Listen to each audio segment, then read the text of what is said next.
आतिशी के बयान पर अब हंगामा और तेज हो गया है। बीजेपी विधायक लगातार सदन के अंदर सजा की मांग कर रहे हैं, लेकिन अब सिख धर्म के लोग भी विधानसभा पहुंचे हैं और कार्रवाई की मांग कर रहे हैं। हमारे साथ कालका जी हैं, क्या कहेंगे जिस तरीके से अपशब्द की बात कही जा रही है उसको लेकर के सिख समाज कितना नाराज? देखिए, ये विधानसभा का जो सतर है बहुत ऊंचा है और इसके ऊपर लोगों की बड़ी आस्था होती है कि इस विधानसभा से कानून बनते हैं। इस विधानसभा के अंदर जो है एक सद्भावना की बात होती है।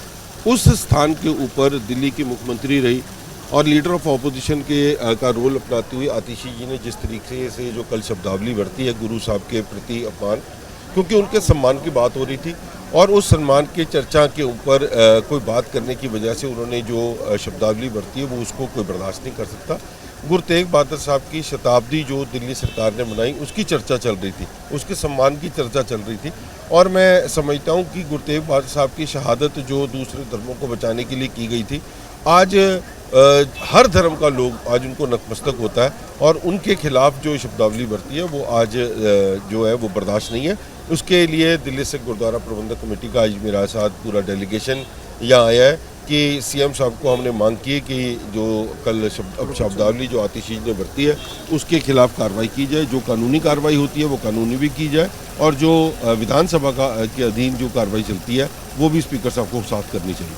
क्या आप लोग कानूनी कार्रवाई की भी मांग करेंगे? क्योंकि विधानसभा में स्पीकर की तरफ से तो कहा जा रहा है कि हम यहाँ पर निंदा प्रस्ताव लाएंगे और लगातार बीजेपी विधायक की मांग कर रहे हैं कि उनके खिलाफ कार्रवाई की जाए, लेकिन क्या आप लोगों की तरफ से भी कोई कार्रवाई की मांग की जाएगी या कोई कार्रवाई की जाएगी? बिल्कुल कार्रवाई की जाएगी। कानूनी कार्रवाई के लिए भी हम पूरा इसको फॉलोअप करेंगे और इसके साथ साथ इनको कड़ी से कड़ी सजा देने तक की जाएंगे, क्योंकि ये सिख समुदाय है जो 40-40 साल तक अपने ऊपर हुए अत्याचार की लड़ाई लड़ रहा हो।